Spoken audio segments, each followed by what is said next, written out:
नमस्ते, मेरा नाम डॉक्टर समीर गर्दे हैं। मैं ग्लोबल हॉस्पिटल परेल मुंबई यहाँ पे श्वसन विकार और लंग ट्रांसप्लांट विभाग का प्रमुख हूँ। आज मैं रेस्पिरेटरी सिस्टम मतलब श्वसन संस्था के बारे में कुछ बातें आपके साथ साझा करना चाहता हूँ।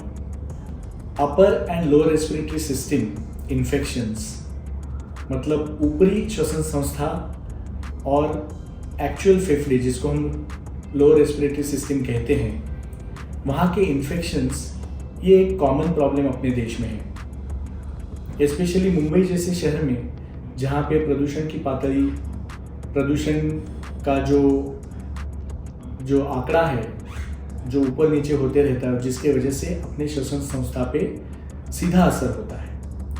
तो उसमें वायरल इन्फेक्शंस होना, जिसमें आपको सर्दी होना, नाक बहना, गले में खुजलाहट होना, बुखार आना, इस तरह के लक्षण दिखते हैं।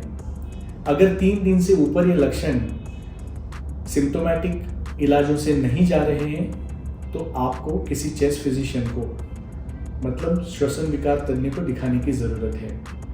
काफ़ी बार इसमें सिम्टोमेटिक ट्रीटमेंट से ही पेशेंट ठीक हो जाता है, लेकिन कुछ केसेस में एंटीवायरल दवा भी दी जा सकती है, या अगर उसका असर लोअर रेस्पिरेटरी ट्रैक में दिख रहा है, मतलब अगर फेफड़े में न्यूमोनिया की आशंका आ रही है, तो एक्सरे करके या सीटी स्कैन करके आपके चेस्ट फिजिशियन आपको एंटीबायोटिक भी दे सकते हैं या कोई और तरीके के सिम्टोमेटिक इलाज कर सकते हैं। इन इन्फेक्शंस के अलावा एलर्जी से होने वाली सर्दी और उसके वजह से होने वाला एस्थमा, ये एक बड़ा कॉमन प्रॉब्लम हमें शहरों में देखने को मिलता है। एस्थमा में अपनी जितनी भी सांस की नलिकाएं हैं वो सिकुड़ जाती है, उनका डायमीटर कम हो जाता है, उसमें से हवा बहना मुश्किल हो जाता है, जिसके वजह से पेशेंट को खांसी आना या छाती में से सीटी बजने जैसा आवाज़ आना या दम लगना, इस तरह के लक्षण देखने को मिलते हैं, जिन्हें भी आपको चेस्ट फिजिशियन को दिखा के उनसे क्लिनिकल एग्जामिनेशन करवा के उनका इलाज करवाना है। इसका डायग्नोसिस करने के लिए पल्मोनरी फंक्शन टेस्ट की जाती है, जो एक तरह की ब्रीदिंग टेस्ट है कंप्यूटराइज्ड, और उसके निर्णयों के निकषों के अनुसार आपके डॉक्टर आपको इनहेलर की दवा भी दे सकते हैं। इनहेलर की दवा के बारे में काफ़ी सारे मिसअंडरस्टैंडिंग्स जो है, मिथ्स है, उसमें यह है कि अभी इनहेलर दे दिया मतलब मेरी ये बीमारी का आखिरी स्टेप आ गया या मुझे इसकी आदत लग जाएगी वगैरह वगैरह। लेकिन जैसा आँख में कोई बीमारी होती है तो हम आई ड्रॉप्स डालते हैं, या त्वचा पे बीमारी होती है तो हम मलहम लगाते हैं, वैसे ही अगर फेफड़े में बीमारी है तो दवा सीधा फेफड़े में पहुंचना ज़रूरी है।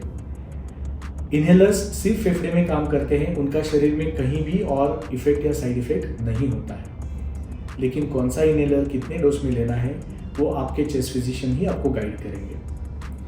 इसके अलावा स्मोकिंग के वजह से होने वाले COPD जैसे बीमारियां, या हमारे घर में भी जो हम प्रदूषण तैयार करते हैं अगरबत्ती जला के या धूप कपूर जला के या मॉस्किटो रिपेलेंट्स जला के, तो उनके वजह से भी और बाहर के प्रदूषण की वजह से भी लंग फाइब्रोसिस मतलब फेफड़े में कड़कपना आ जाना, इस तरह की बीमारियों की संख्या भी बढ़ती हुई दिख रही है।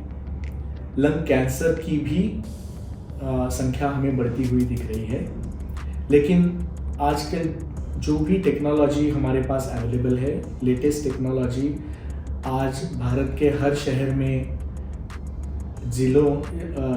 भारत के काफ़ी सारे शहरों के मल्टी स्पेशलिटी हॉस्पिटल्स जैसे कि ग्लोबल हॉस्पिटल्स में भी इस तरह की फैसिलिटीज़ अवेलेबल है, जहाँ पे आप एंडोस्कोपी करके, CT स्कैन करके और कोई ब्लड टेस्ट करके इनका जल्दी रोग निदान करके इसका इलाज कर सकते हैं।